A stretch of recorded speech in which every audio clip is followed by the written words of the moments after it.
Do you ever find yourself wondering what keeps the lights on? Not just what literally keeps the lights lit, but the bigger picture. In operations technology, it's not just about keeping traffic flowing and signals working, or operating complex water, gas, and waste management systems, or ensuring the power grid is functioning. It's about preventing disaster before it happens, keeping everyone safe, ensuring first responders are able to synchronize and coordinate in the moment, but also stay informed with real-time data all the time. More sensors, more devices, more upstream and downstream capacity, because you can never know enough. And you need all those assets working as one smoothly running machine. That's what keeps the lights on in your operation, and that's what you care about most. So Cisco created a series of technologies built to ensure secure, reliable connectivity in even the harshest, most demanding conditions. If you care about it, Cisco connects it. Let us show you how.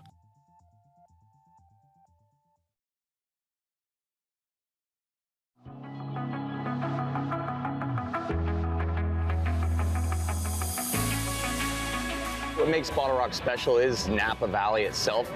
4 to 5 million people a year come to Napa Valley just for the wine and the food, and when they hear the opportunity to do all of those things within the festival grounds, it turned into a hot ticket. It's amazing that we can connect thousands and thousands of fans on the Wi-Fi network and still have our back house operations working seamlessly. So Wi-Fi 6 in and of itself was such an improvement over Wi-Fi 5. It's much more efficient over the air. So in high density Wi-Fi, when you have maybe 50, 60, 70,000 people in one spot, you want to wring out every bit of efficiency as possible. With the addition of Wi-Fi 6, has allowed us to better organize and deploy a full site fan-facing network. We're hearing great things from our partners and vendors at the festival. We've got hundreds of people that are relying on the Wi-Fi system. It's helping the overall experience and keeping people happy and out of the lines. It also allows fans to be using the Bottle Rock app, follow their favorite artists, to be live streaming to people who aren't here and share everything that they have going on around site. A second thing that's very unique is open roaming. So what open roaming is doing is seamlessly and automatically authenticating users onto the network, and it's encrypted. Cisco DNA collects information and correlates all the information together into a centralized platform to help us predict outcomes and also predict failures before they happen. At other festivals, the service has been really blocked. You can't access anything. But here, I've actually had great service and been able to access whatever I need. Yeah, I'm actually amazed that there's so many people and we're able to connect and it goes really high speeds. Whatever Cisco's doing, keep doing it. Period. Cisco has definitely helped us raise the bar this year with this fan-facing Wi-Fi. My only challenge is they're going to expect it every year, and we hope to deliver that. So we're looking forward to the future.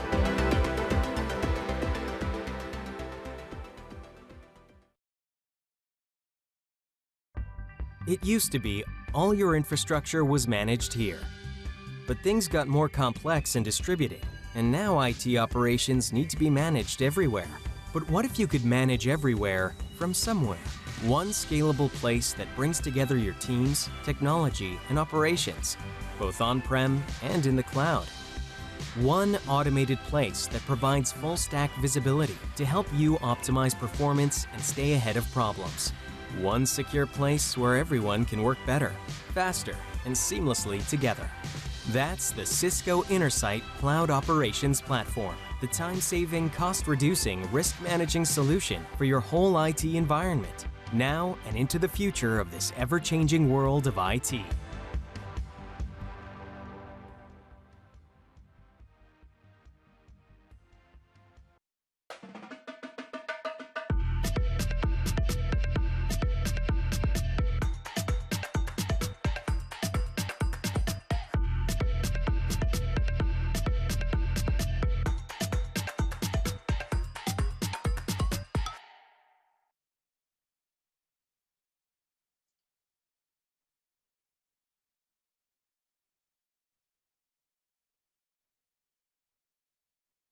Welcome to Cisco Live 2022. Good morning, good afternoon, good evening, wherever you're calling in from in APJC.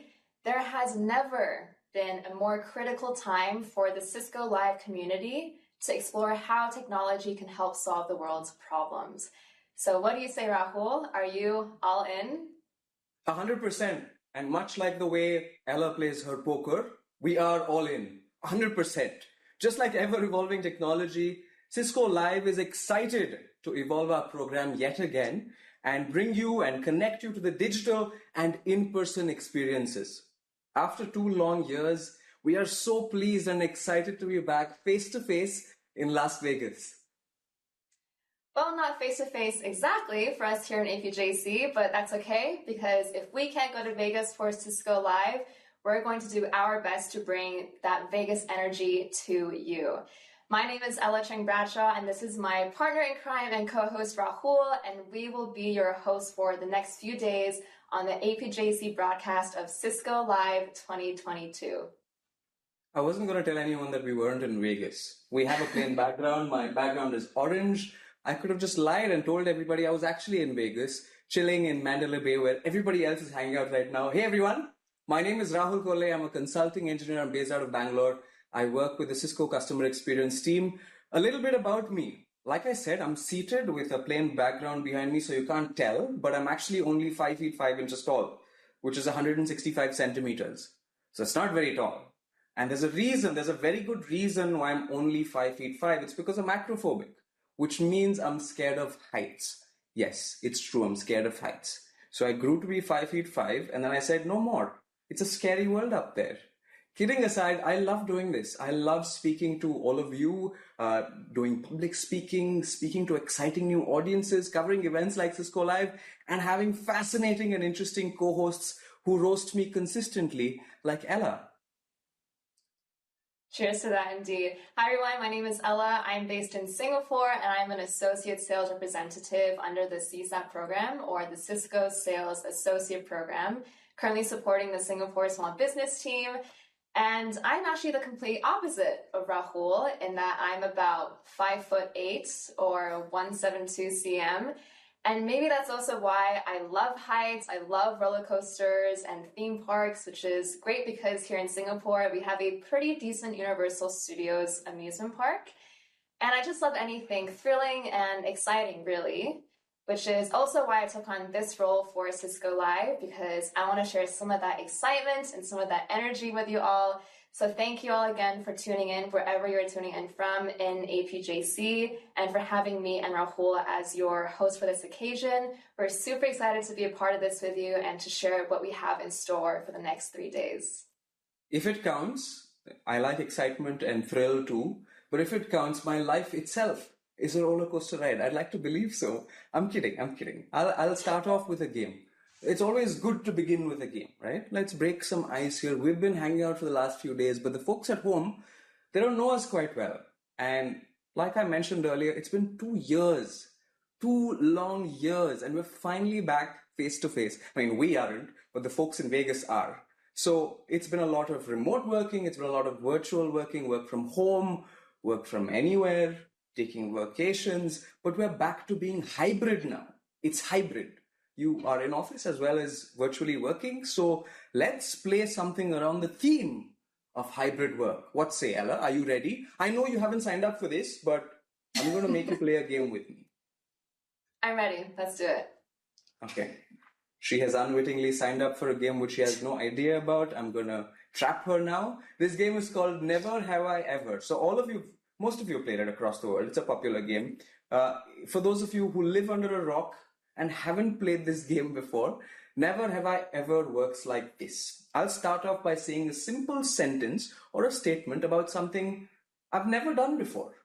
And if you sitting at home, you can play along with us. If you sitting at home have done what I haven't done, you take a sip of the beverage next to you. Okay? I have a mug of, should I specify what I'm drinking? It's just water. Maybe it's not. Water, folks. It's just water. Right. It's just some sort of clear liquid, I guess. It's just clear liquid, and I promise it's H2O. I like to keep hydrated. So that's how the game works. I say a statement, which I've never done, and then if you've done it, you take a sip of the beverage next to you. And Ella is going to play this game with me. Okay? And I'm going to ask you 3 questions, and because I'm fair and because I'm a genuinely nice guy, I'll let you ask 3 questions to me. Sounds like a fair deal? Yeah, sounds good. Let's do it. Okay, let's do it. The first question, Ella. This one doesn't really count because I'm guessing everybody at home is getting a hang of it too. Never have I ever. Are you ready? Never have I ever worked all day in my pajamas. Worked all day in my pajamas? Does it count if you just change from one set of home clothes to another? Because I do that every single day. Yeah, go for it. Take a quick Drink sip. up. Yeah, I drank too. Okay, let's up the stakes here a little bit because we have thousands of people watching from their homes. I'm told if I heard correctly, Chuck in his check-in said that there's 16,000 people who are going to be getting together in person and over 6 million watching all of the on-demand videos, the labs, the demos, everything put together. That's 6 million. That's a lot of people. And even if we take a 10% cut from the 6 million, we have a lot of people playing this game with us, okay? So the second one, we're upping the stakes. We're taking this all the way up. We're dialing it up. The second question is, Ella, whenever you're ready, never have I ever, this is bad, never have I ever forgotten a coworker's name. Okay, this one is just mean. I mean, I'm personally horrible with names, and it's even worse now that people are coming back to the office in Singapore, and I have to put a face to the name that I've seen on WebEx, but now they're wearing masks too, so it's just a whole other ballgame. That one was cruel. I'm going to take a sip. Drink up. Yeah, I've been there too. All right, so that's 2 out of 3. What do you have for the last question for me so far? The last question's not a bad one, not a brutal one. It's something that all of us do on some level. Never have I ever hoarded office supplies. Anything, mugs, coffee beans, anything, stationery. So mugs, you say? Okay, that's 3 that on 3. That one was not as brutal as the other two, so I appreciate that. Are you ready for some questions turned over to you now? Bring it on. Okay. The first question is, never have I ever woken up 5 minutes before a meeting. I would just chug it if I were you, honestly. There you go. I had a full mug before we began, and now it's all the way down to half. I'm not even surprised. And that was just 1 out of the 3 questions so far. So get ready for the second one now. Okay. Never have I ever hoarded a meeting pod or a conference room during a day at the office. Every day. Drink up. Honestly, ever since people have started coming back to the Singapore office, this has been kind of challenging to not do. So I'm also definitely guilty of this. That's 2 out of 3 right. Again. What's your third question? Please, make it easy. Make it easy. Okay. The third is a bit of a bonus, mostly for my co-host here, and it's never have I ever missed a Cisco live meeting because I slept in.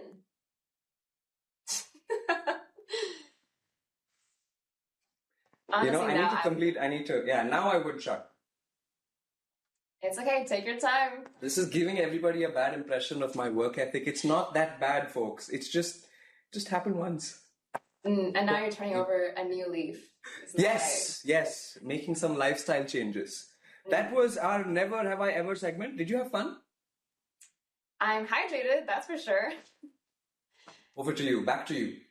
All right. So one of the great things about this year's Cisco Live is that we have a particularly global audience, and that is all of you tuning in today. We are going with a follow the sun model with the APJC broadcast replay, in that it's happening live at Vegas first, and then APJC is broadcasting here, finally followed by the EMEA region. And we're doing this so that you can catch these sessions at a time convenient for you. By the way, breaking news, Ella, breaking news. I feel like a news anchor just now. That's what I've always wanted to do, by the way. It was my childhood dream of appearing on a broadcast like this and saying, the nation wants to know. Breaking news. This isn't just drama or theater. We actually have some breaking news for you. The Cisco Showcase Tour happens on Wednesday, which is tomorrow, from 12 p.m. to 12:30 p.m. Singapore time. That's 12 p.m. to 12:30 p.m. Singapore time tomorrow.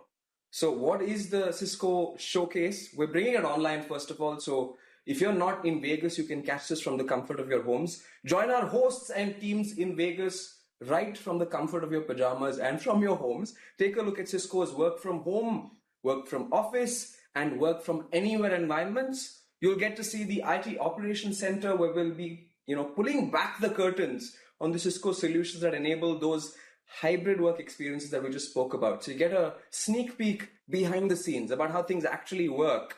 And finally, the Network Operations Center, the heartbeat of Cisco Live and what it takes to deploy, manage, and secure the Cisco Live network in real time.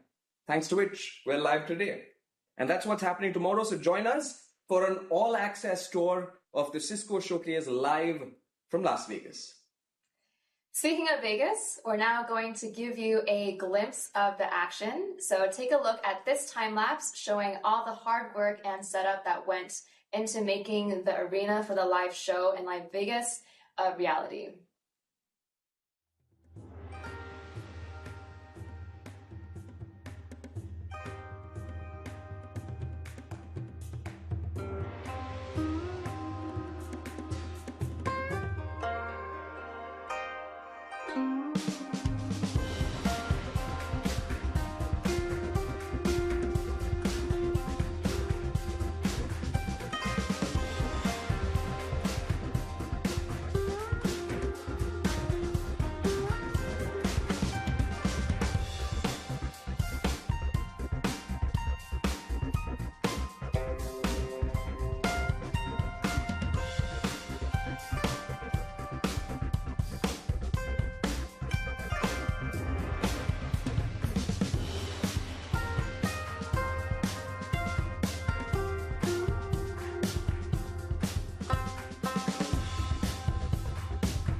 That video, I mean, it looked fascinating.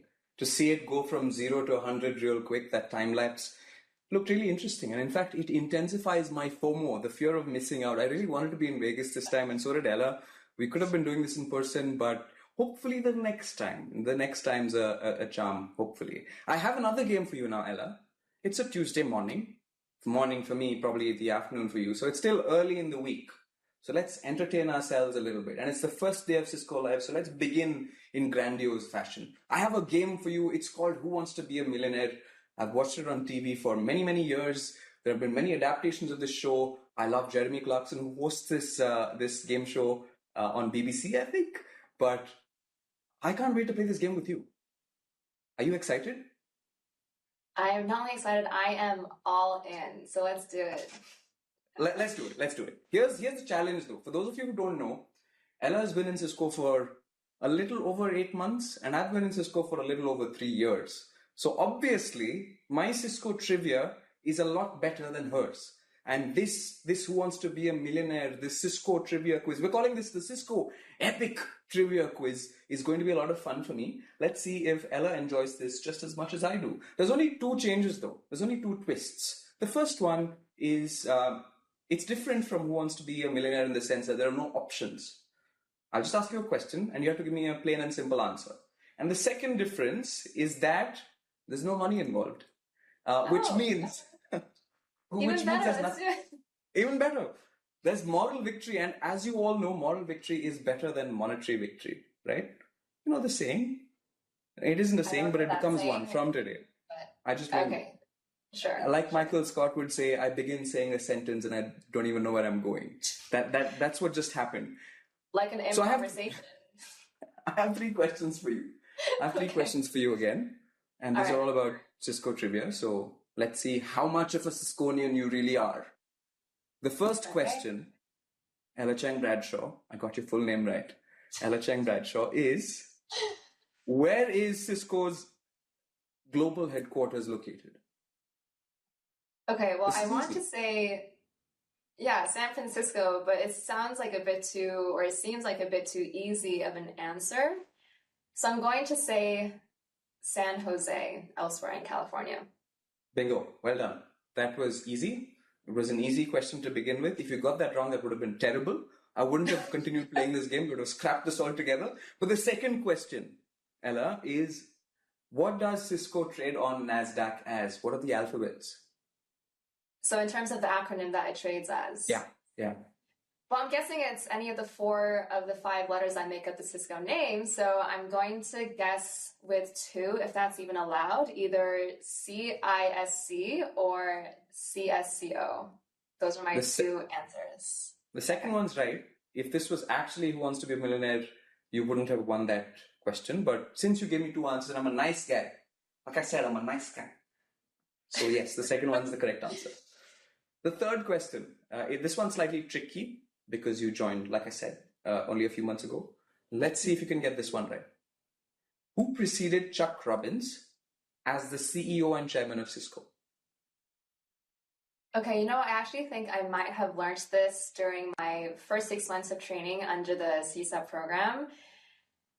And I'm going to have to say, is it John Chambers by any That's chance? absolutely right. Yeah. Well done. Well done. You got 3 on 3. John, by any miracle, if you're watching us live right now, if you're watching the Cisco APJC broadcast live from your home, hello to you. We're sending you hearts. So can you make a heart emoji to Ella? Yes, let's send hearts. Hi, to John. Big fan. Okay. All right, so those are 3 questions. Now Yeah. is the time for a reverse Uno card type situation. So I have 3 questions for you too, but they're more specific to Cisco Live, if you're ready for that. Okay, this is my first Cisco Live, so in case I get any of them horribly wrong, that's my insurance. That is my first Cisco Live. I'm just hearing excuses at this moment, but it's too late. So the first question is, what was Cisco Live previously known as or previously called? Oh, this It's a one's bit of a easy. tough one. No, this one, I mean, tough for you. Cisco Live used to be called Networkers. Am I right? That is Or am I correct. right? That is correct. You're right. So it used to be called networkers, and that's actually where the terminology net vets come from, because it refers to our network veterans or those who have attended about 5 or more Cisco Live events. So if we have any net vets out there attending or tuning in, give us a shout in that chat box on the side. Okay, that was beginner's luck for the first question. Now the second question. Are you ready? Bring it on. What do we refer to the Cisco Live exhibition as? The Cisco Live exhibition? Close, but not quite. Is that not it? The Cisco Live exhibition? It is actually not. So it is called the World of Solutions. And that is where you can see all the partner stands, the Cisco Showcase, the Cisco Store, and more. I'm guessing, this is our first time for Cisco Live in general, but some of those you can actually also access right here on the Cisco Live platform itself. So I didn't know that. It's a shame that I got one answer wrong. It's okay. Well, this third one is also a little bit tough. I don't think we mentioned the answer at all so far, but the question is this. What is the theme of this year's Cisco Live? Let me see. This one's tough, isn't it? It's all in. If you've been living under a rock, the theme for this year's Cisco Live is all in. Yes, that's what it is. Yes, it is. Just like how I play poker, it's all in. And if anyone has been all in this past year, it's honestly all of you. So all of you keeping the connections running, the apps running, and your companies running, which is why we would like to invite you to be all in with us, because this is the place to meet, to greet, and learn, and share ways of solving some of the biggest challenges, whether it's inside your own companies or outside in the world at large. So that is on trivia. Thank you, Rahul, for playing, and for others for tuning in as well if you played. What can we expect over the next few days, Rahul? It should be a spectacular 3 days of storytelling, learning, and networking. 2 keynotes, in fact. I have some stats for you. brace yourselves. 2 keynotes, 11 innovation talks, thought leadership sessions, a tour of the Cisco showcase, 2 performances, and so much more. That's what's coming up. And to complement all of that, available on ciscolive.com, you can also experience AI-powered captioning, so powered by text-to-text technology, combining a human English captioner with a machine translation engine. And translations will be available in 11 languages, including Chinese, both simplified and traditional, as well as Indonesian, Japanese, Korean, Thai, Vietnamese, among a few other European languages. Translations will be available during live broadcast hours and actually only on the Cisco Live platform. So it's just something to keep in mind if you want to utilize this pretty nifty feature. But if at any point in time you're not able to tune in for a session, don't worry. The session recordings and PDFs will be posted on our on-demand library on ciscolive.com so that you can catch up on any sessions that you missed. There is one very special type of segment that the on-demand library will sadly not be able to cover, obviously, and that is this section right here with Rahul and myself. But besides that pretty crucial part of the Cisco Live APJC experience, all the sessions and more will be made available on the on-demand library, which will go live on 23rd June, with additional content made available the week after on June 30th. Yes, and Cisco Live gear. If you want some Cisco Live merchandise, head over to the Cisco store, which is merchandise-apjc.cisco.com. This mug, for example, is Cisco merchandise, and I love it. The one that Ella is using is stolen from the office. So this is something that you can buy from the Cisco store. So that's what's coming up, and I think we have a video to show the audience right now. What's coming up? Yes, we do. So we are super pumped to share with you a Cisco Bridge to Possible video from our very own APJC region, this time with La Trobe University from Melbourne, Australia, which is actually also the home of Cisco Live APJC. So let's roll that video. As 2021 came to a close, 2 amazing things happened. Melbourne, home to La Trobe University, emerged from the world's longest COVID lockdown, and 3 students were given a big opportunity to create a unique augmented reality platform for doctors, with one small catch. We only had 3 months to make it happen, mostly from home. But we had the right team. And the university had the right network. To develop the app, we needed an open platform. University's WebEx could do that. And at the same time, it's how we collaborated. We were creating something new. We just left WebEx open the whole time, and we'd chat. Oh, so I had an idea. I was just reading here that we could use Flutter to rewrite that final module, I think. Then we have to get the audio from the stethoscope, and we have to transfer the audio to the back end from the hub. Sometimes the ideas would come in an hour. Sometimes over days. We're gonna do it again, guys. Sometimes at 2 p.m. at uni. And sometimes at 3 a.m. Guys, I've got a great idea. Along with the other 36,000 students, both off-site and on campus, our 3 students worked securely over La Trobe University's Cisco network. Once-a-week meetings with Jeff, their project supervisor, kept them on track. Collaborated, iterated, It's not working. frustrated. Guys, I've got to get some sleep. So, are you ready to demo the system? Yes. Hi guys, very exciting day for us today. I have Dr. Lauren Schur with me, Director of the Victorian Virtual Emergency Department. Hi guys. Hello. I'm going to be a remote nurse. Can you see what I'm looking at? Yeah, that's coming through clearly. I'm going to pop in the sensors now and putting in a stethoscope. Hopefully you'll be able to hear this now. Yeah, that's great. Can I connect any device to this? Yep, within reason, anything you want. Wow, that's amazing. Okay guys, what we have here today are 2 potential investors, Ron and Sienna. They're very interested in the system that we've been developing. Hi. Hey guys. Hey guys. Hi everyone. A network enabling a university, enabling its students, enabling our very human desire to innovate. Between the old way of working and the new way of creating, there's a bridge. Cisco, the bridge to possible.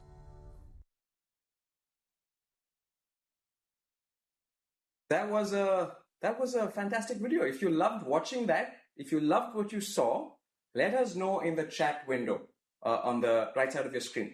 And with that said, if you want to connect with us, if you want to let us know how you're liking Cisco Live, stay connected with us through social media. Join the conversation with hashtag Cisco Live on Twitter posts and hashtag Cisco Live plus at the rate Cisco Live on Instagram posts. I was browsing through social media, as I do every morning when I get ready, and I had the opportunity to go through some of the posts and some of what people are saying about day one that's happened in the Americas.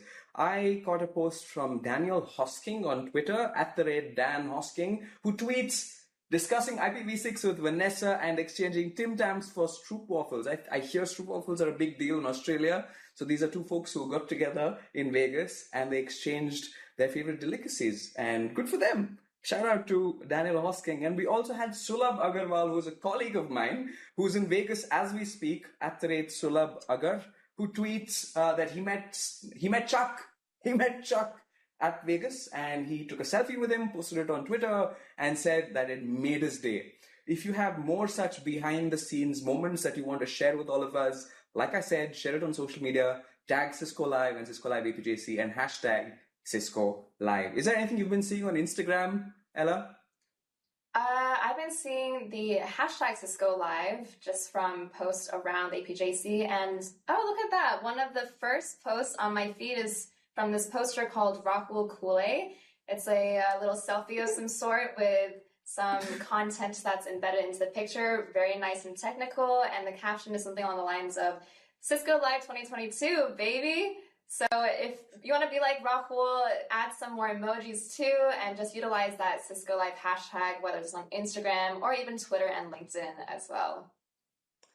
And more about what's happening today. We are all in, kicking off today and tomorrow. What's happening is that tomorrow morning at 9 a.m. Singapore time, we have the countdown to the opening keynote featuring Chuck Robbins, Chairman and CEO, along with senior leaders including Todd Nightingale, Jeetu Patel, Liz Santoni, and Jonathan Davidson. With compelling innovation, the power of IT, and a focus on meaningful impact in our communities, businesses can drive change and leave a lasting impact for generations to come. At Cisco, we are all in on creating an inclusive future for everyone. Absolutely. And that inclusive future includes everyone from those who are 5'3" like Rahul, or those who are a bit taller like myself. But not just that, we also have COP President Alok Sharma on the role that technology can play delivering on sustainability commitments. So come hear from Alok Sharma in his critical role as president of COP26, or Conference of the Parties 26, in which he is coordinating efforts globally to secure net zero by mid-century. We'll also hear from Shayla Shankar, SVP of Cisco Security Group, about security resilience. And finally, there is a surprise at the end of the day. What is that surprise about, Rahul? The surprise is something I'm looking forward to. It's a magician, a comedian, a recent Critics' Choice nominee, all in one. Justin Willman joins us from Magic for Humans, who joined Cisco Live from Live 2022 with an exclusive broadcast performance. So don't forget to catch that. Tune in for a magic show that will absolutely boggle your mind. Let's just hope that whatever magic he does in that show doesn't involve heights or even looking presentable, because I can tell that those are both things you tend to shy away from. But anyways, with that in mind, we hope you all have an awesome day ahead and enjoy the sessions coming up. Don't forget to stay connected with us through social media. So again, it's hashtag Cisco Live, and also by tagging Cisco Live on Instagram. Thank you all and have an awesome day. And if you disagree with Ella, let me know in the chat window that I am actually looking presentable. Take care and enjoy the next 3 days. Bye-bye.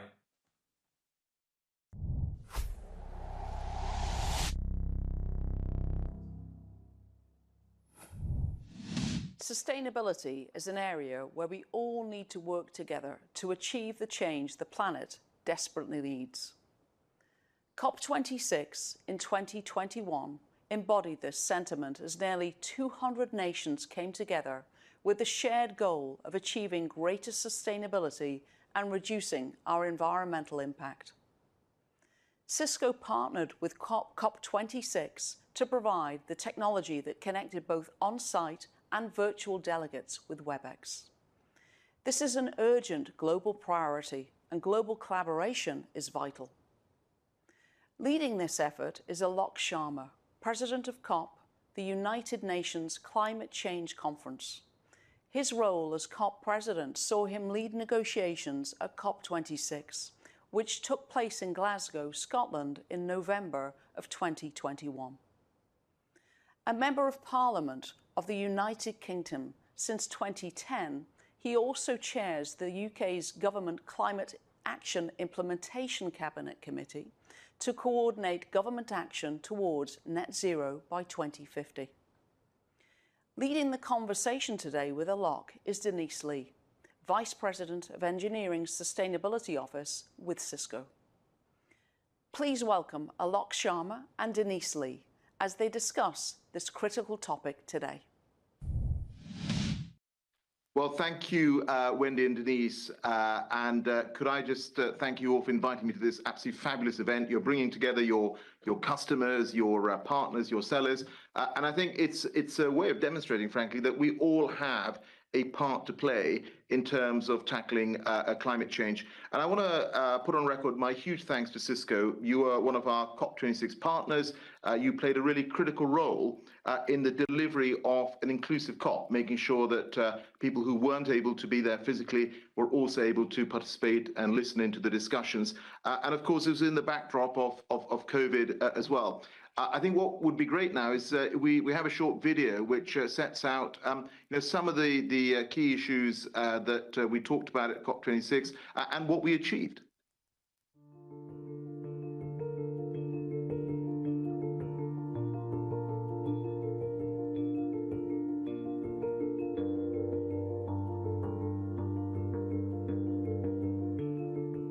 Pacific youth have rallied behind the cry, "We are not drowning, we are fighting." A new industrial revolution powered by millions of sustainable innovations is essential and is indeed already beginning. Failure to provide the critical finance and that of loss and damage is measured, my friends, in lives and livelihoods in our communities. This is immoral and it is unjust. History has been made here in Glasgow. And what we now need to ensure that the next chapter charts the success of the commitments that we have solemnly made together in the Glasgow Climate Pact. Thank you.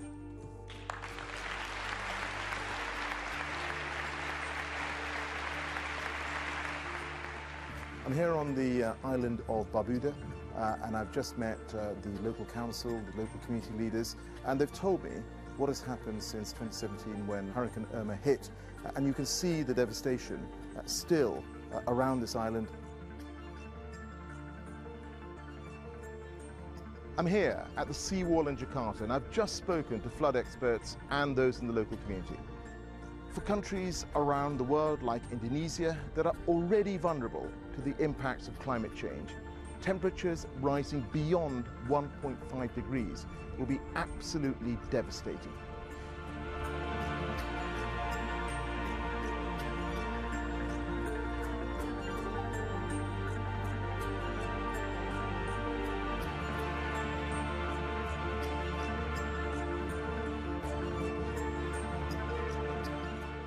If you could stop the next tornado from hitting your home, the next hurricane from wiping out your city, the next drought from starving your people, the next lightning strike from ending your life, wouldn't you?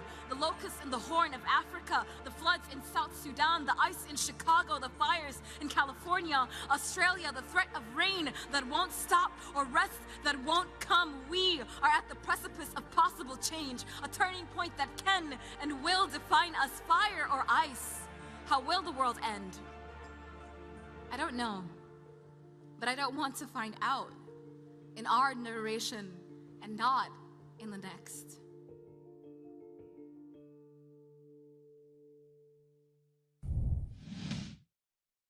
I never get tired of watching that video. It's sort of equal parts call to action, inspiring and hopeful.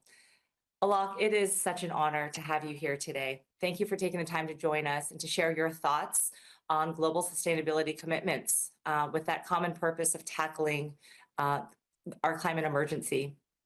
Many may not actually be aware of what took place at COP26, where nearly 200 countries around the world came together and forged the Glasgow Climate Pact.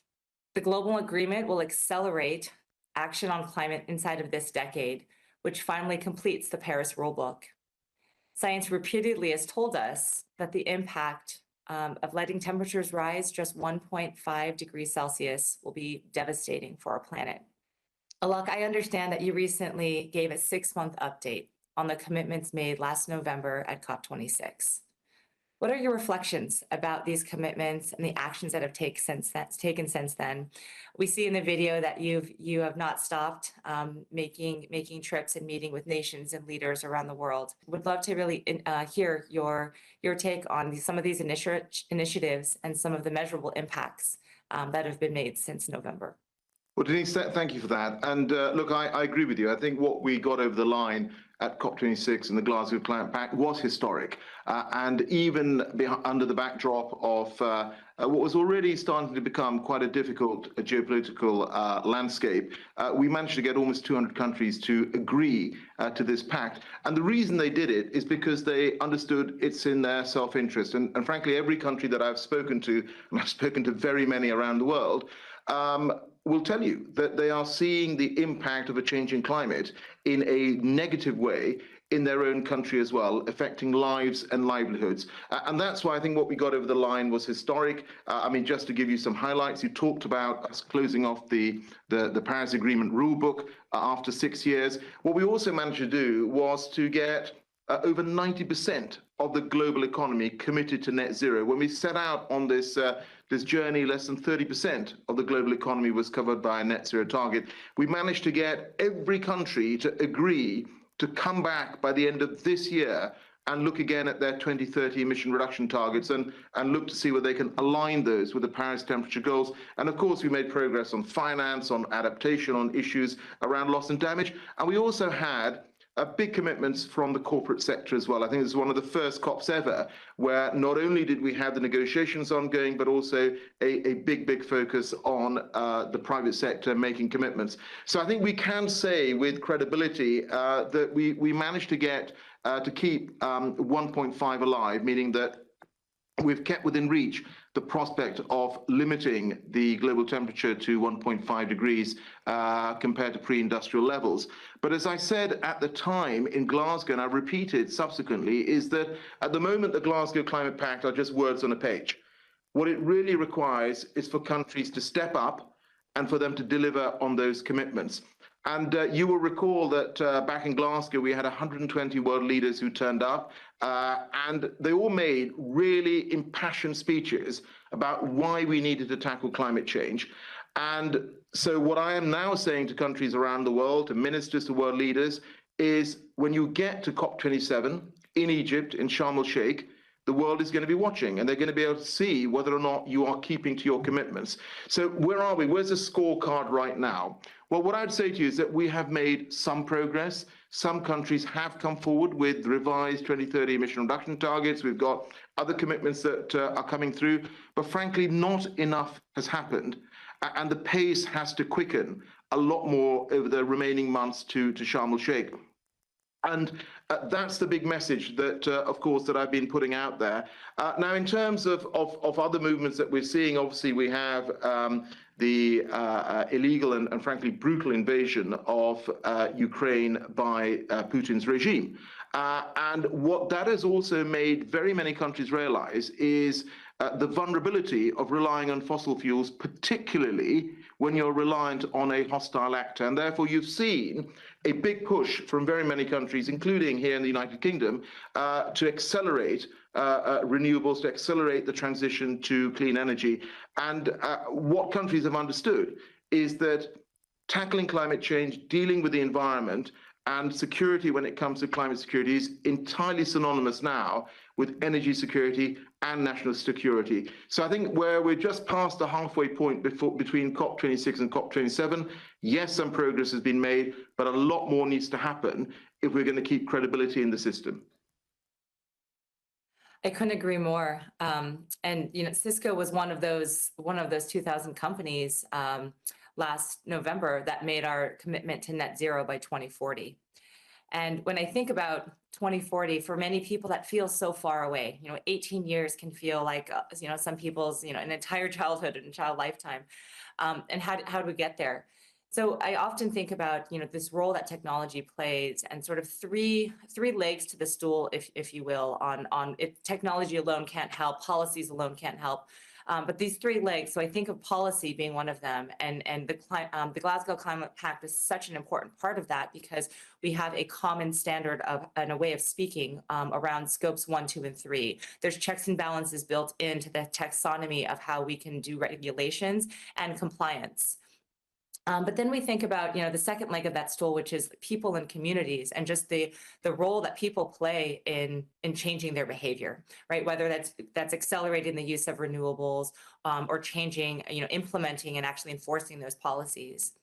But that third leg, and the reason why many of us are here today, is technology, and that role that innovation plays in accelerating this progress. And I think what's so fascinating is to look around. You're absolutely right. We've put such a fine point on our dependence of fossil fuels. And when we actually take a look at the cost of things like solar and wind and renewable clean energy, the cost has come down significantly over the last 10 years. And so as global innovators, we know that we can influence and clearly measure that role that technology plays, and how we can do things like sustainable data center solutions and harnessing clean energy from window panes and blinds for smart buildings. The technology exists, and how we apply it and how we scale it is up to both policy and people. One example of technology and just a critical role that it can play was at COP26 last year, and Cisco's role in how we brought technology together to bring close to 40,000 people to experience that phenomenal event. We did it safely because of COVID's concerns, by connecting securely and making sure the network was there for those who were at the event and those who were dialing in. But that hybrid experience, I think, over the course of 2 weeks, provided a number of experiences that maybe would not have been possible without the use of technology. So we actually have another video to share on the role that technology played in COP26. Let's please roll the video.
Well, Denise, that's a very, very interesting video. And can I just say, once again, big thank you to Cisco. You're absolutely right in what you said.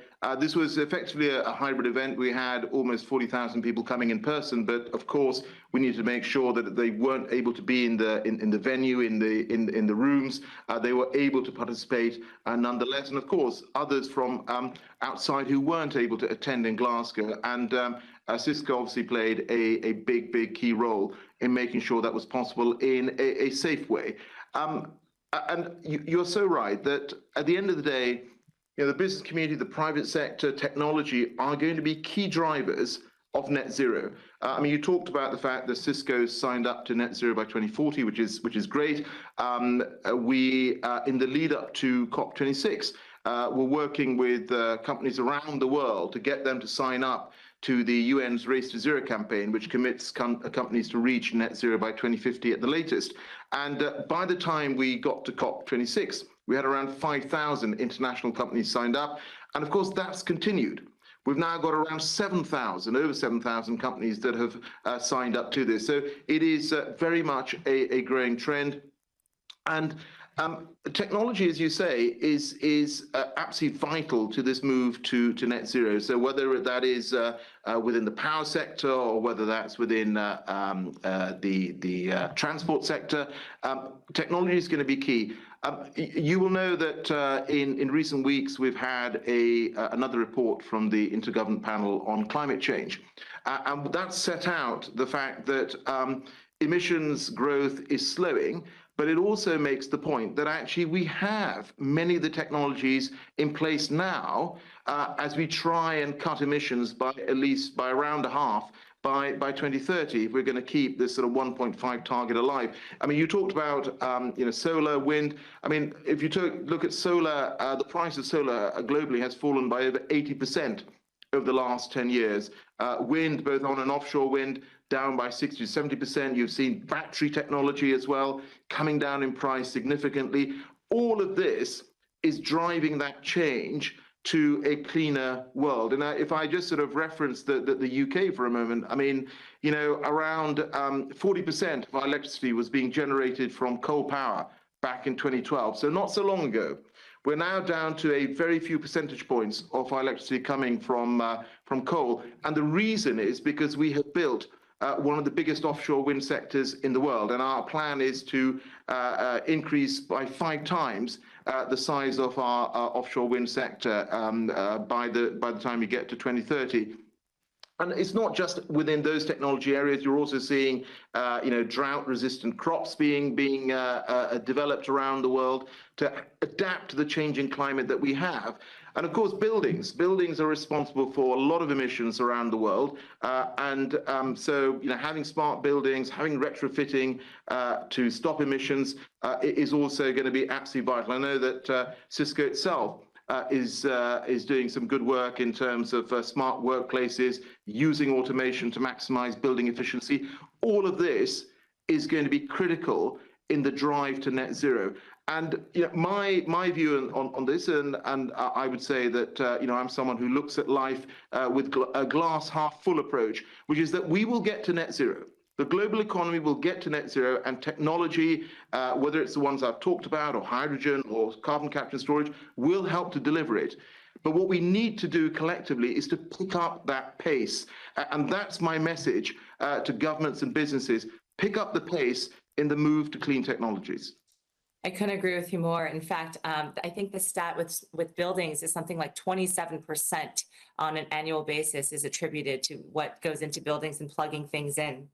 Another 1 or 2% has been attributed to data centers. And that's certainly a space where Cisco plays as well, and where we're looking at technologies to continue that pace.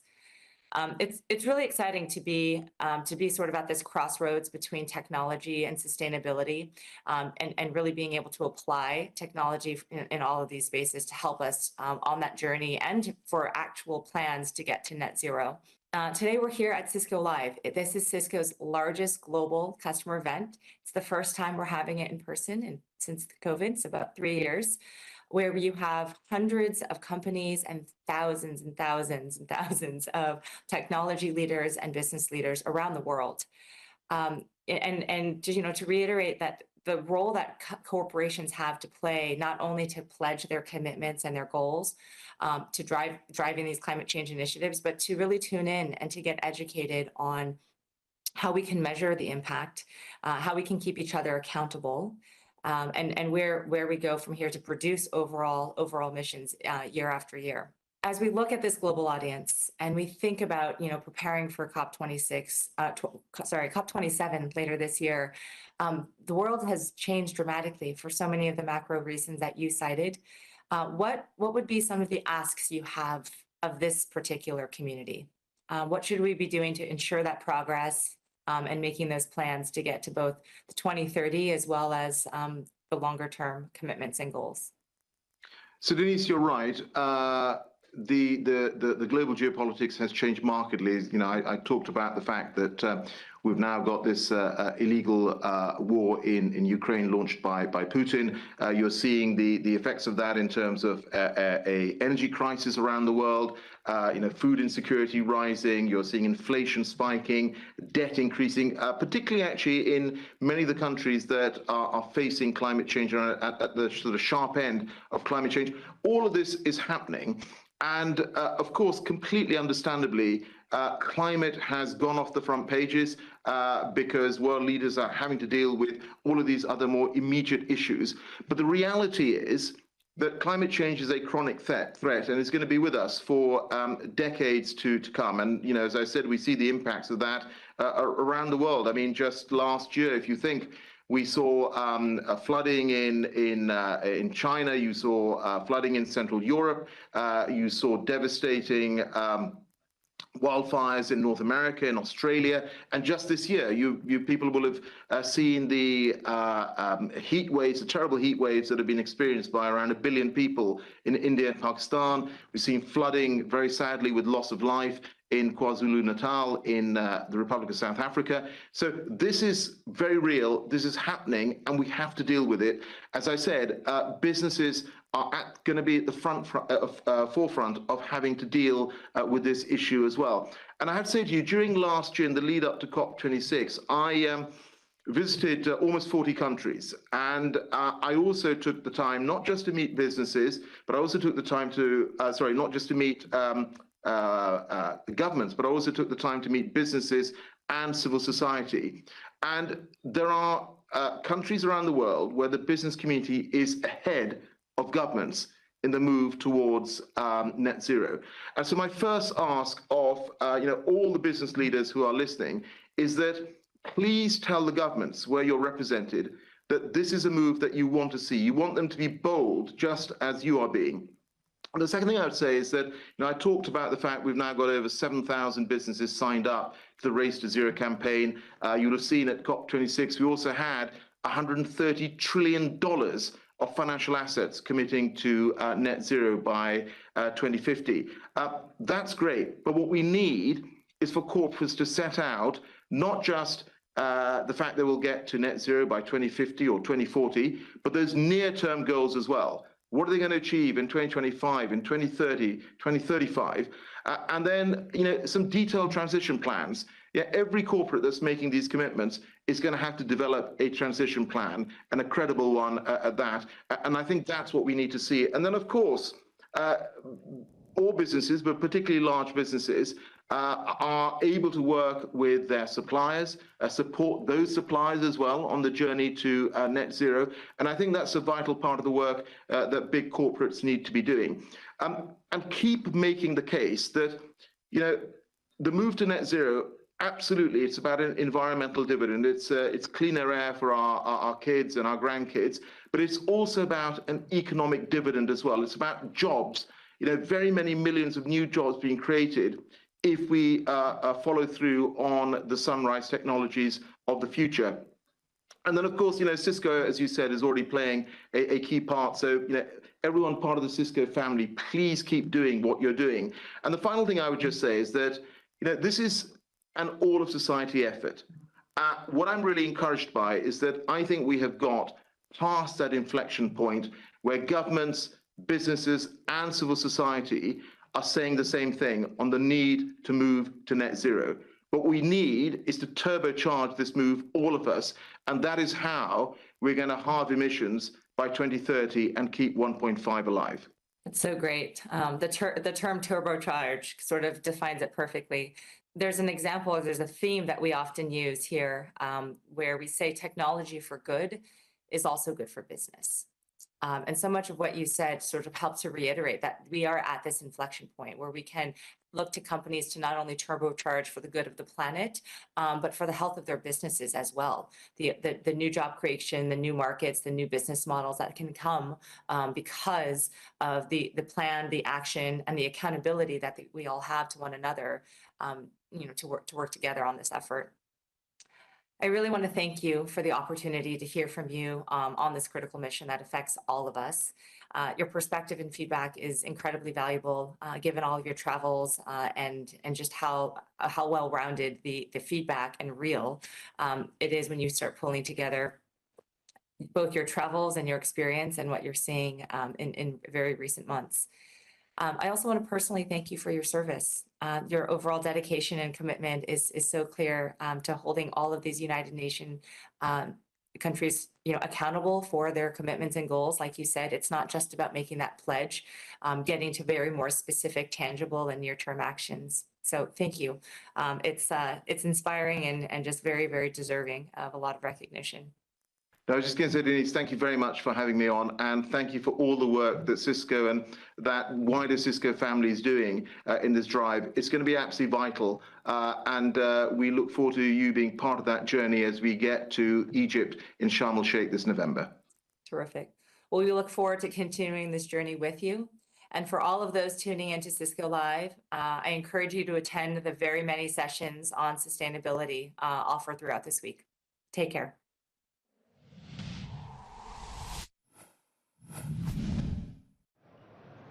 All right, hello and welcome back. We're here in the broadcast studio on the show floor.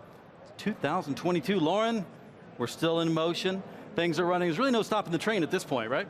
We're chugging along and we're having a great time doing it. We are all in. I got to use it, right? Absolutely. Oh, all in. Thank you, though, because I don't think I've done a good job of selling the whole theme and such like this. The sustainability stuff is interesting. I love what we're doing. I was not completely familiar until this moment.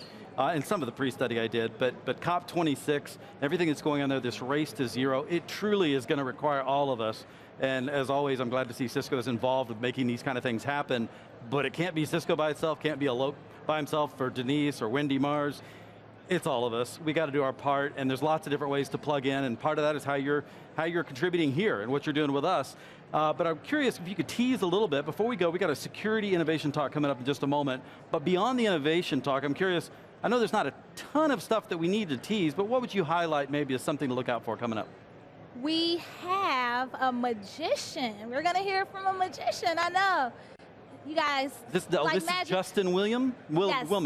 Justin Willman will be coming to us, and I don't want to steal all of the shine there or steal the thunder, but I hope that makes every one of you remember to stay on this channel. Do not leave, do not click a button, because you have something good in store for you with that magician.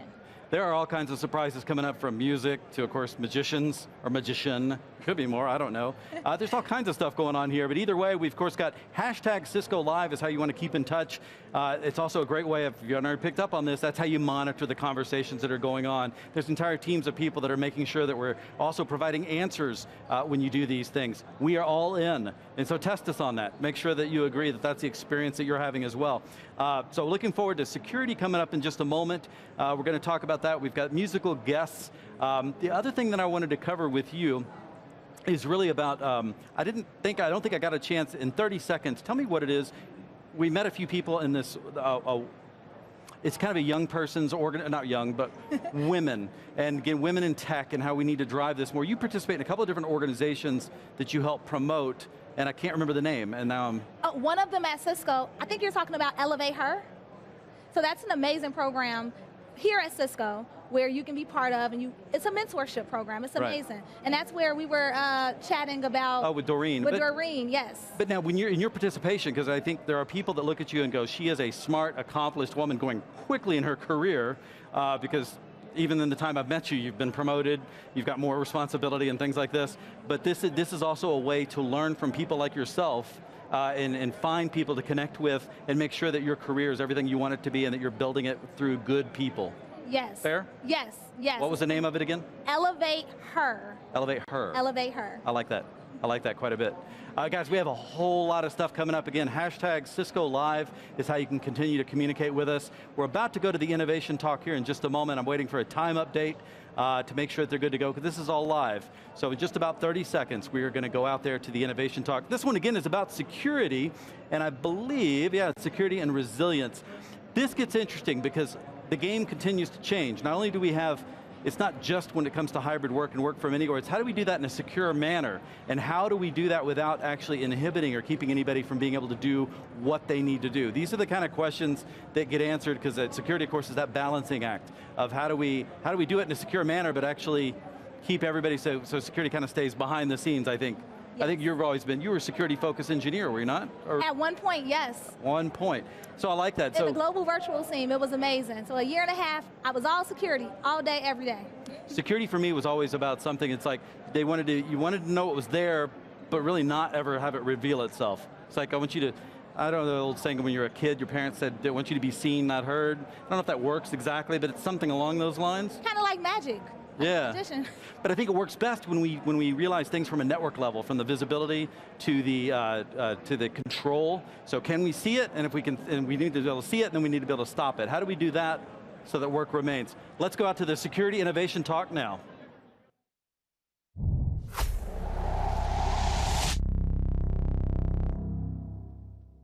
How's everybody doing? Always love being in the lunch, like right after lunch spot, so as the lunch coma starts setting in, it's great. We're going to try to keep you guys awake. We've got a lot to cover in the next few minutes. We're going to cover over some of the security resilience elements you heard just a little bit about. Then we're going to talk about our new vision, a little taster of the Cisco Security Cloud. And then Shayla's going to talk to you about some of the recent innovations that we're bringing to the market that make the Cisco Security Cloud a reality. So let's dive in. As we look out in the market today, we're seeing, and it doesn't take a rocket scientist, right, to see this. You open up the front page of the Wall Street Journal every morning, disruption is happening faster than ever before. Right now, you see all the stuff that's going on with inflation, the Fed raising rates, very interesting times. And what we're seeing is businesses making massive investments in resilience. You know, granted, this started before COVID, but it's moved on, and as you look at like the various different variations, how the economy is changing, massive investments in financial resilience, operational resilience, supply chain resilience, organizational resilience. Half the world's out there figuring out where's my workforce, where they're going to be working from. We would argue, though, that if you don't look at your security resilience, that the rest of these investments are in jeopardy and could actually fail, and it puts the business at risk. So if you say, well, then what do you mean by security resilience? This is the ability to protect the integrity of every aspect of your business, to withstand unpredictable threats or changes, and then emerge stronger. And that's really the key, is bouncing out of tough situations and emerging stronger from them. So what are the dimensions then of security resilience? How do you think about this? There are really 5 of them, and we'll go through them real quickly. The first one is being able to activate billions, maybe even trillions of signals, to be able to see more. Now, raise your hand if you want lots more signals. Exactly, nobody does, right? We want to get down to the ones that matter, and that's the key. You've got to be able to get that reach, but then pull down to the signals that matter. The second dimension, though, is being able to anticipate what's next. That's incredibly difficult when things are changing all the time. So the ability to anticipate and leveraging shared intelligence on a global basis, going beyond the 4 walls of your company and reaching out to grab shared intelligence, and this really comes through our Talos group, around anticipating what's next. So you can do the third thing, and that's really taking the right action.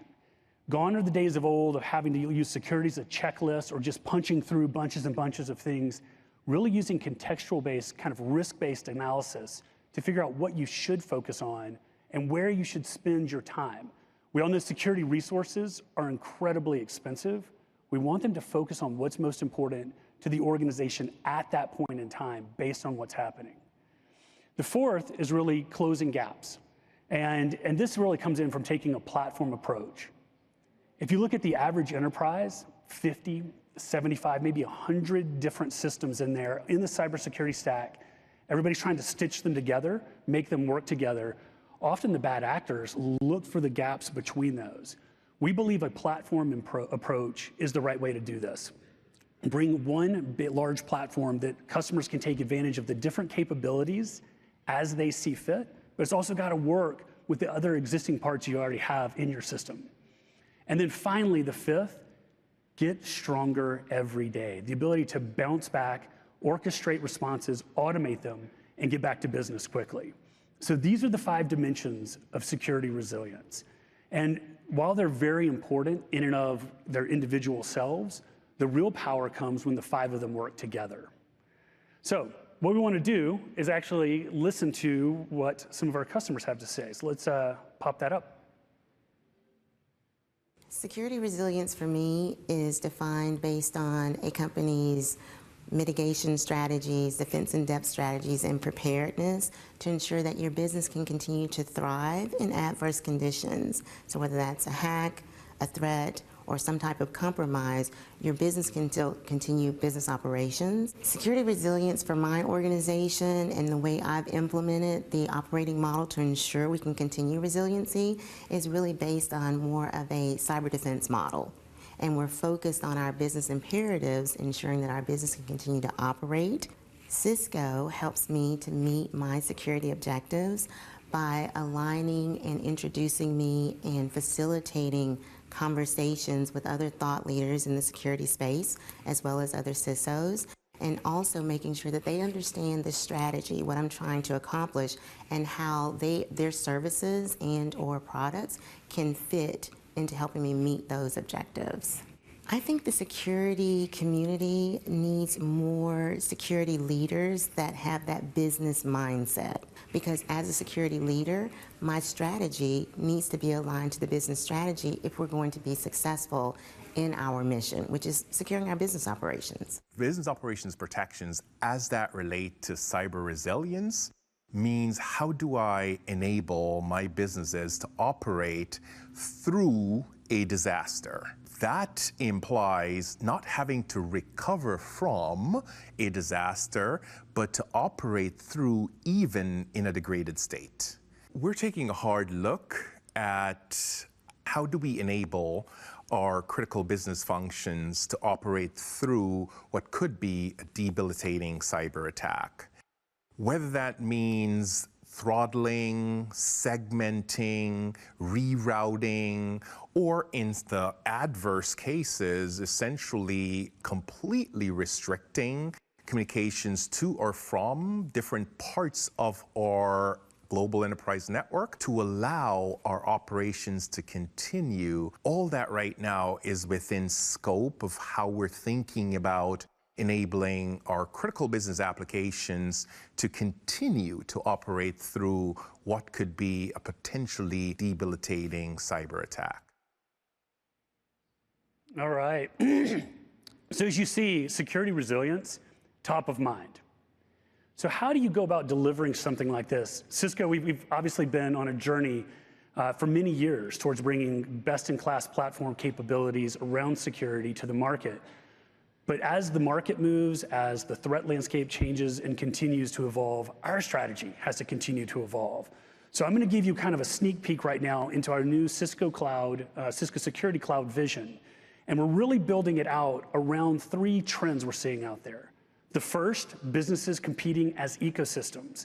Again, this is companies now, it's not just what I make or how I produce it, it's what's my supply chain look like? What's my distribution chain look like?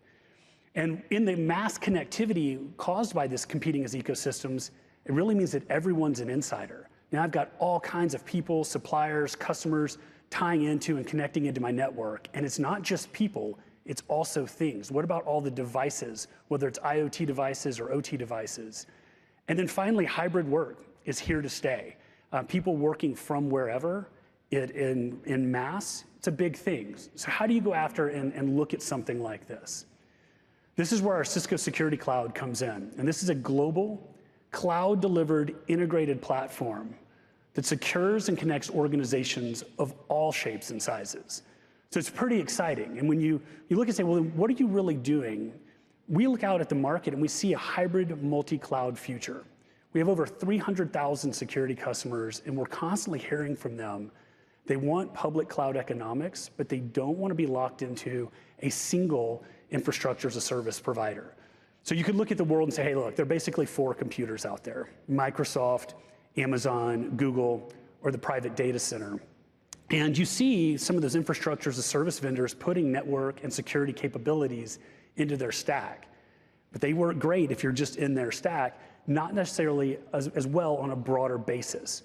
We believe there's an opportunity to lift up a platform of network and security services, kind of secure network as a service, if you will, and that's the Cisco Security Cloud.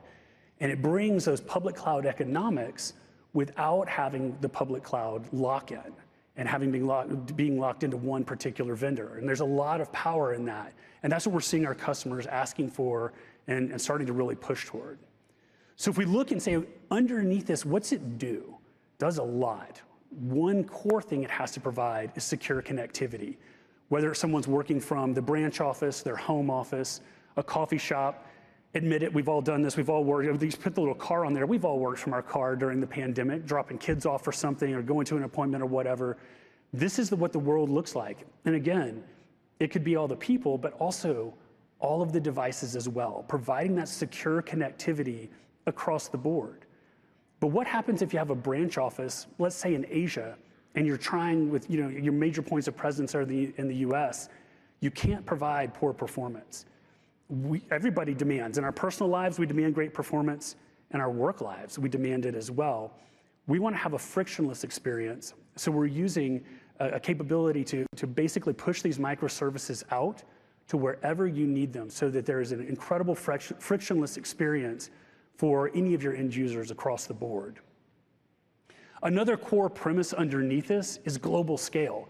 It doesn't work very well if you only stick it in one place. You want to have this be able to scale out broadly, and that means multiple points of presence, whether it's a Cisco-owned point of presence, or you want to leverage Microsoft or Google or Amazon public cloud infrastructures or your own data center to run some of these services. So again, being able to put out the services and capabilities where you need them and let you digest and use them as you want. Now, if we open up the Security Cloud, and you can see here some of the services, it's a small listing of the many things around network services, security services, threat detection and response. But anytime you bring together something this broad, management and policy can become a challenge. Raise your hand if you feel like you've got your policies all under control. Nobody's hand, well, one hand went up, that was brave. It's tough, right? As you get into these broad systems and trying to manage policies over here and over there and everywhere, what if you could just put things in natural language, just normal language, intent based on what you're trying to achieve, and have it then propagate out intelligently, not only across the Security Cloud, but out into other systems as well. So you can manage your policies in one place, and then have an automated way of looking at any policy conflicts so that you can quickly find them and address them and get remediated.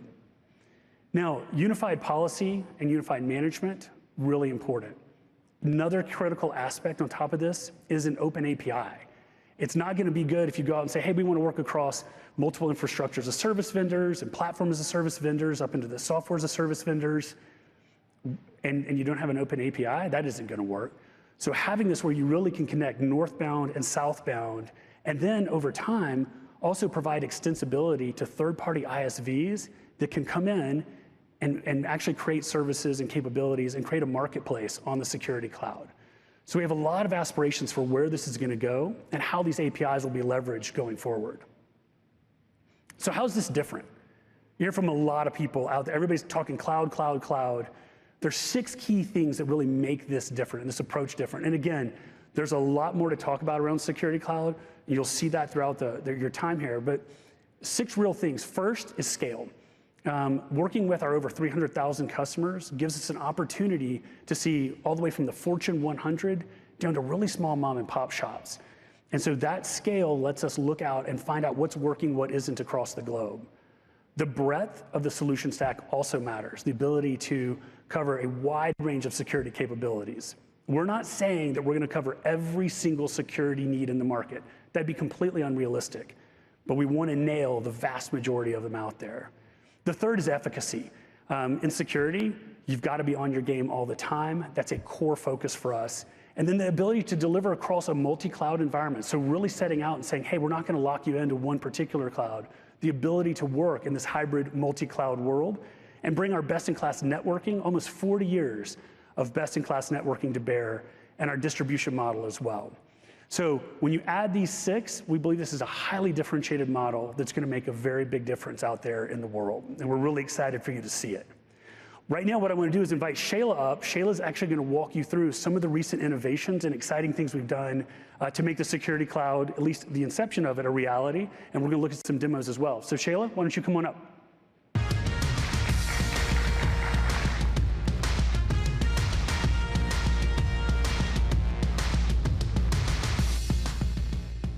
Thank you so much. Thank you all for being here. It's my first Cisco Live. I've been with the company for a short while, having joined during the COVID times. So innovations that I'm going to share with you today are actually the work of the team, and they have been at it at least for a couple of years. So it's truly my privilege to share and showcase the work that my team has done.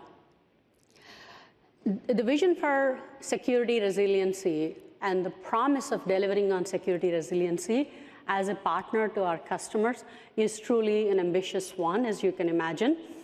And the vision for Security Cloud is equally ambitious. So what I want to show you is few innovations that the team has delivered, and that actually give you confidence that we are way on our journey to delivering on the Security Cloud. So before I get into the nitty-gritty of what the innovations are, I want you to get you all oriented on what are the overarching principles against which the development is happening inside the Cisco security organization. Number one, securing the edge. So when you're thinking about workloads moving to the cloud, securing the edge becomes the key tenet that we have to go execute on. Number two, it's about securing the access. When more and more organizations are continuing to remain hybrid work environments, securing the access is a key thing that we have to go execute on. And number three is about executing against security operations. Resilience comes nowhere in reality than when you're talking about security operations and what we are delivering for your SOC teams. And when I think about security operations, I'm also talking about threat detection and remediation activities that go along with that. We have several offerings in that space. And finally, it is all about simplicity. Simplicity for both administrators as well as for the users. It is simplicity as management capability. It is simplicity as policy construct. How are you configuring the various security products that you're delivering in your organization? How are you making sure that the visibility that is coming from all the security products that you have in your environment are meaningfully looked at from a single console? All that is what I classify as bringing simplification. So now let's get into the real innovations. Securing the edge, as you all know, some of the analysts call it Secure Access Service Edge. And when you're thinking about securing the edge, this is where you're bringing the network, the observability part of it, and security all together into a single experience. It's a single management console. It is a single offer. It is a single experience end-to-end. How you purchase, how you deploy, how you maintain, and how do you operate. All of that is being thought about end-to-end as a single experience. This is what we have announced at RSA just this last week. This is what we are calling Cisco plus Secure Connect Now. This is, I think we have actually a demo to go with it. So let's take a look at it more than me talking about it. Cisco Plus Secure Connect Now brings together the power of Meraki and Umbrella into a converged, intuitive, SASE solution. Let's see this unified solution in action. We start with the site onboarding wizard. We select from existing networks and bring them into the service and enable secure web traffic from these sites. All the applications they host are also now accessible through Secure Connect, and all on-site users have secure web traffic that's protected by Cisco Umbrella. It's that simple. But what about your remote users? You provision users via one-click Meraki Cloud Authentication or through your own SAML identity provider. Now, on-site or remote users are securely connected to public and private applications. IT admins can view all network and security activity from a single dashboard. From this policies card, you can configure cloud security capabilities like firewall, web for a secure internet gateway, and browser access policies. With the rise in security threats, one of the greatest challenges is securely connecting remote users to their applications. Cisco Plus Secure Connect Now enables browser-based or client-based access with granular control over users and applications. Gone are the days of tailoring policies in each firewall, running the risk of overprivileging your users. Now, all users are protected, and hosted apps are available for remote workers with a zero-trust, clientless experience. Cisco Plus Secure Connect Now is tightly integrated, super easy to use, and delivered as a single subscription, and provides an outstanding end-user experience. Awesome. What do you think?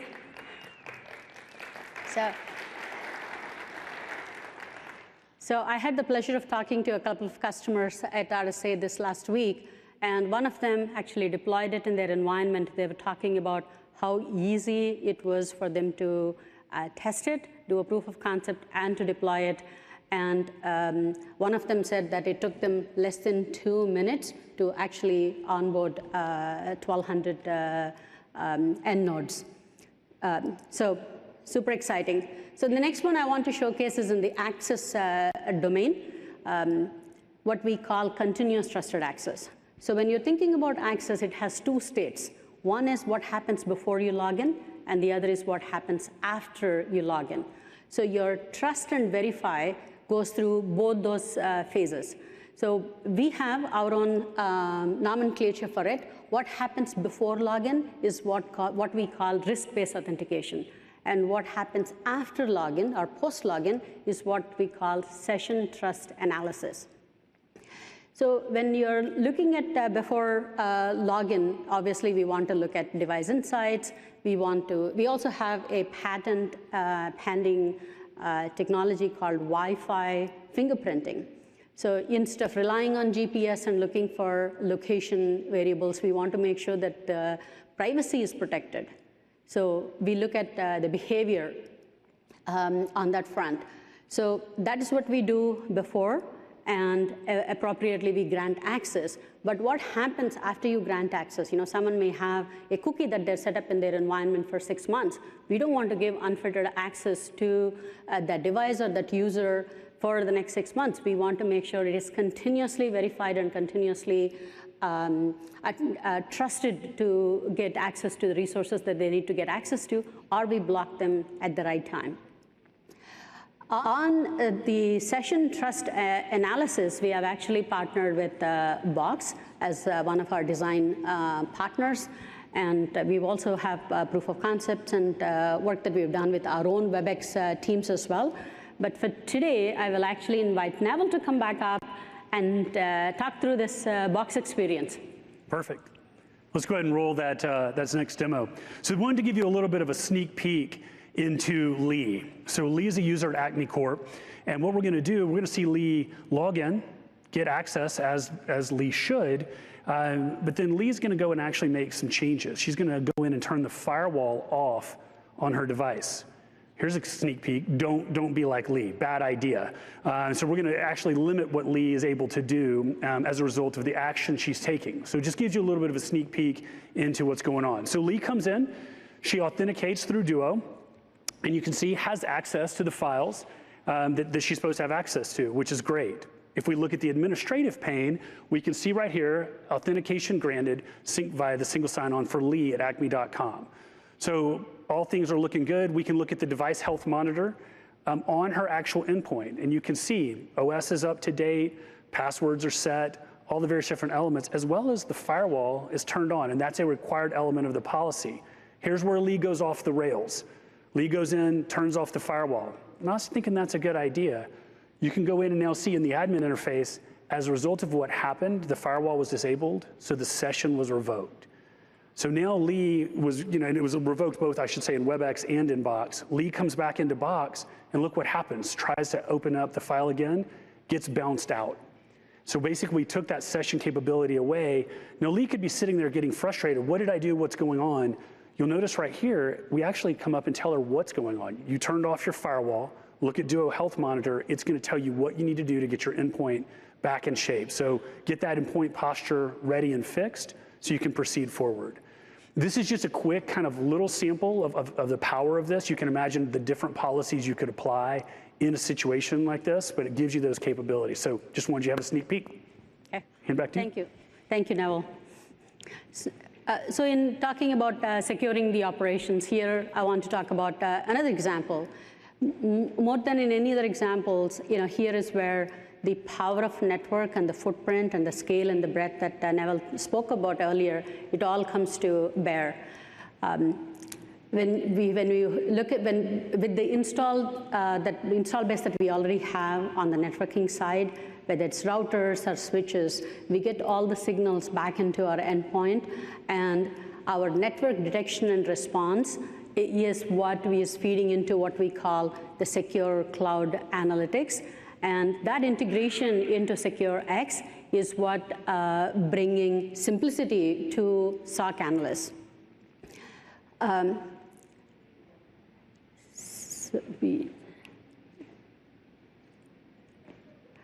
All right, and finally, I want to talk about simplicity that we're bringing to the endpoint front.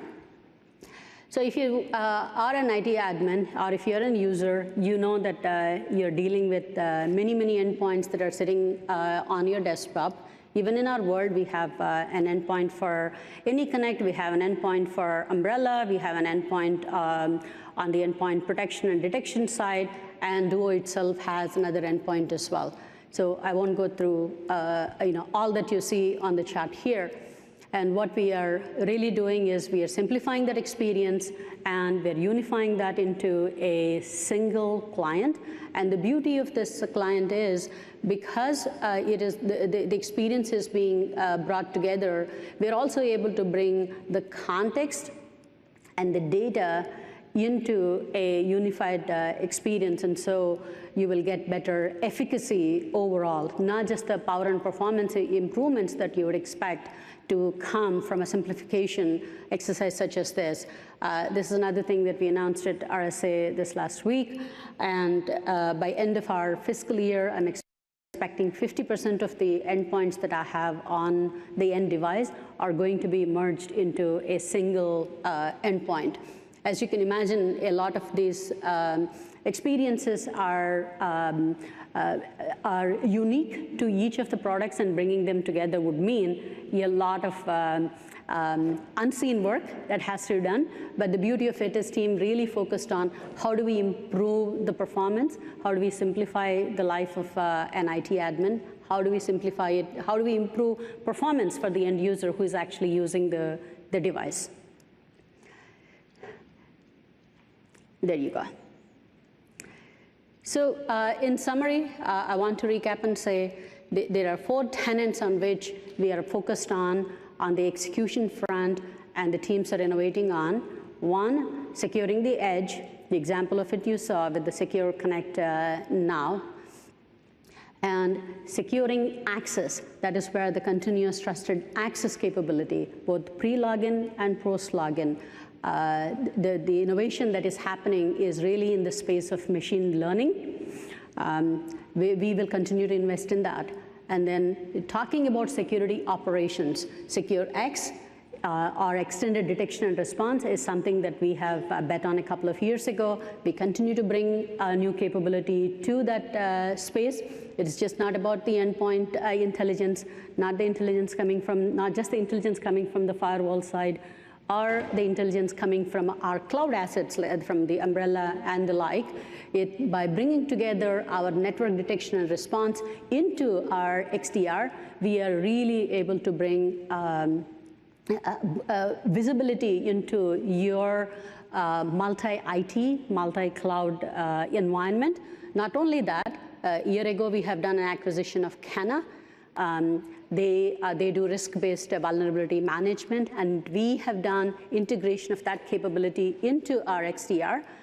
With that, we are also able to prioritize the risks that you see in your environment so that your admin can go execute on the most important and the highly prioritized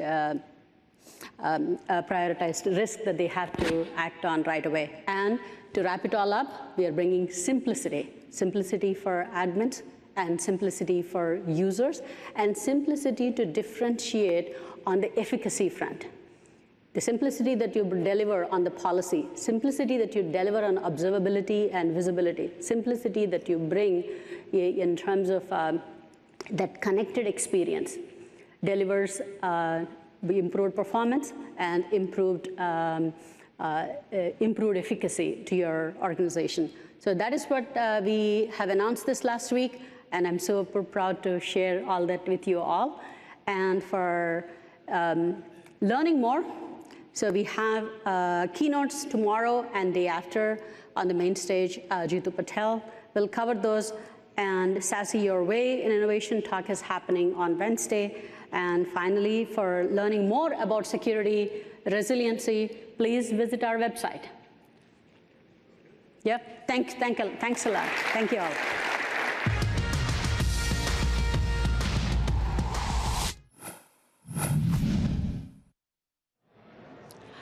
That was Sheila Shankar talking about security resiliency. Don't forget to tune in tomorrow for their first keynote. And now we're going to go join Lauren at Capture the Flag. Thank you, Annie. I am here right now, live with Technical Solutions Architect, Nicole Vire. Hi there. So here Nicole, I'm sorry, I was too quick there. Nicole, tell us about Capture the Flag. I got my Capture the Flag competitive gloves on. I'm ready to hear it. So Capture the Flag, although you don't need your gloves though, I mean you do need your brain, it's a gamification. In the security industry, Capture the Flag is always known very well. However, what we did here is if you want to learn about technologies like Meraki, data center, enterprise networking, so even SD-WAN, DNA center, or collaboration, and you really want to know, okay, how should I do this? Come here and play the game. You'll be learning in a very fun way. You can gain points, you can even win prizes, and in all difficult levels. So even for beginners can come, and even pros, because I mean the security side of the house, because we have a blue team and red team, and those I've been talking to the colleagues, and they said, oh my God, Nicole, you need 3 weeks to finish everything. With that, and Nicole, I love where you're going with this. I love everything about it, but we're going to come back. We got to go to the studio real quick. Annie, back over to you. We've got a treat for our online audience. We're going to meet Justin Willman.